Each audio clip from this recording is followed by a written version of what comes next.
Dialogue, demandez des renforts à la porte.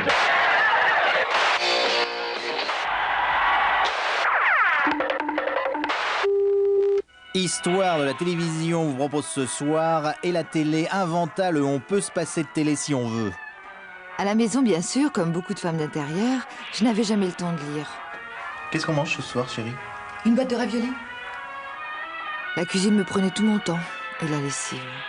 Maman, en fait, tu m'as lavé mon maillot de handball parce que demain c'est la finale. Oh non, chérie, j'ai oublié. Enfin bref, je n'avais pas une seconde à moi qui m'aurait permis de lire un peu. Non, capitaine. J'adore les frères Jacques. Moi aussi j'aimais bien les frères Jacques, j'aimais surtout une chanson. Quelle chanson, capitaine? La Pourquoi t'as été à la télé, papa? Parce qu'il y en a marre de la télévision. Il n'y a pas que la télévision dans la vie, figure-toi. C'est vrai, c'est mieux comme ça. J'aime autant, on se parlait plus, on lisait plus, on faisait plus rien. Écoute. Plus de télé, c'est mieux. Vous ne pourrez plus vous en passer. Mais tu l'entends celui-là, Marie? On pourrait très très bien s'en passer, figurez-vous, on vivait très bien avant l'invention de la télévision. Mais il y avait quoi avant la télé, papa? Avant la télé, Gilou, on faisait des veillées en sculptant des santons. Ah. Ouais. Et les femmes cousaient, tu vois, comme ça au moins elles servaient à quelque chose. Et toi, tu cousais, maman, avant la télévision? Non, chérie, ça c'était à la campagne. Et alors les gens à la ville, ils faisaient quoi? Et ben, dans les villes, ils se faisaient chier. Non. Dans les villes... Ils écoutaient la radio. Ils écoutaient la radio. On écoutait la radio, on était très très bien, c'était bien mieux que la télévision. Ah oui, c'était bien mieux comme ça. Hein. Oh là. Comme vous voulez. Je retire l'antenne de sur le toit. Ah bah non! Ah bah quoi? De toute façon, vous m'avez dit que vous n'en avez pas besoin, alors vous pouvez vous en passer, alors il faudra savoir un peu. Écoute. Oui, on peut s'en passer, mais... C'est pour les infos, quoi, surtout, c'est pour ça. Alors qu'on a le journal, hein. Mais enfin, des fois, il n'y a pas tout dans le journal. Ça y est, elle est enlevée. Voilà, tu te calmes, tu laisses. On va montrer qu'on peut se passer de télévision. On n'est pas des drogués de la télé, nous, d'accord? D'accord.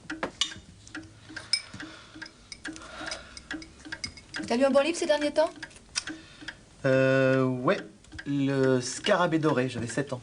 C'est bien. Bien écrit, avec des mots, des points de virgule, des guillemets même, à un moment. Ouais, je sais plus où exactement, je peux le chercher si tu veux. Non, je demande ça comme ça pour parler d'autre chose que de la télé, quoi. Bien.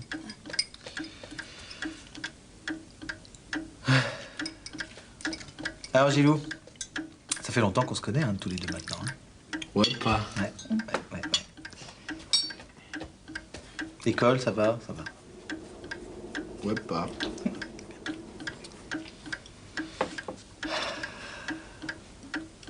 Et alors, le service militaire, les 3 jours, ça s'est bien passé?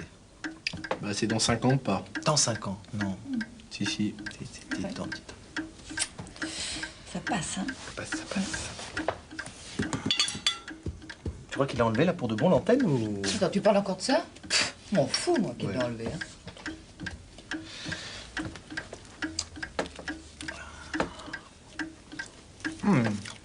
Dis donc, fameux ce pain. Fameux. Tiens, au fait, ce soir, c'était la grande évasion. C'est avec Steve McQueen! Du calme, Gilou. Tu as quel âge, alors, Gilou, maintenant? Mais moi, je l'aime bien, Steve McQueen, dans Le Nom de la Loi. Tu sais, quand il est avec sa Winchester Tu coupée. sais ce que c'est comme baguette? C'est une baguette de campagne aux 5 céréales qu'on trouve chez les boulangers français, uniquement. Tiens, bah, vous qui aimez la radio, je peux vous mettre un bout du son, si vous voulez. Ne tirez pas! Ne tirez pas! Ordure! Gilou, va chercher des livres. Mais quel livre! N'importe quoi, des livres. Tu crois qu'on va s'en sortir, Roland? Je suis là, Marie. Tenez, et ça, vous aimez? Et ça. Et ça. Et ça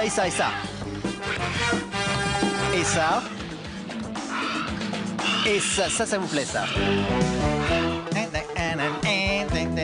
Et ça, écoutez.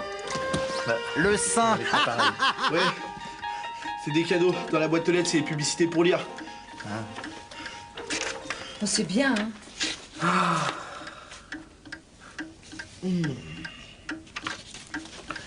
Et ben voilà. On n'est pas bien là comme ça, à lire bien tranquillement autour de la table, hein? Ah si, alors, on est bien. Alors, bien sûr. Je vous préviens, dans 5 minutes, il y a une formidable émission sur les livres.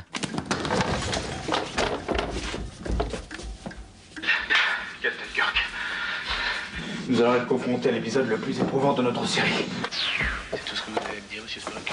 Oui, C'est pas un magazine sur les livres, ça? T'es sûr? Mais non, c'est Star Trek. Ah pardon, c'est demain. Excusez-moi, je me suis trompé de jour dans le programme. Oh, le salaud. S'il croit qu'il va nous avoir comme ça... Attends.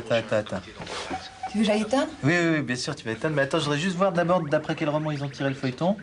Ouais, mais c'est pas au début, c'est à la fin qu'ils mettent ça. Ah bon? Ce qu'on fait, on attend? Eh ouais, bah, bien obligé, hein, si on veut acheter le livre. Dites donc, on dirait que vous n'avez pas tenu bien longtemps quand même. Laisse dire, ça lui passera avant que ça nous prenne là. Je peux vous parler, capitaine? Je peux vous écouter, monsieur Spock. Capitaine, j'en ai assez, je ressemble de plus en plus à Barbara. Bon, écoutez, Marie, ça fait rien, on va pas se lever pour éteindre, hein, c'est pas grave. On arrêtera demain. Pour vous, chers téléspectateurs, qui comme les gilets pouvaient vous passer facilement de télévision, j'aimerais vous conseiller quelques ouvrages pour favoriser la lecture. Les éléphants et la question juive par Georges-Marc Benamou. Reliez ces points entre eux et découvrez quel animal se cache et la question juive de BHV, Bernard-Henri Velly aux éditions Castorman. Je vous conseille également Tout petit déjà et la question juive par Philippe Gildas Stein. Et enfin, la question juive, ça va être vite réglé par Jean-Marie Le Pen. Bonsoir.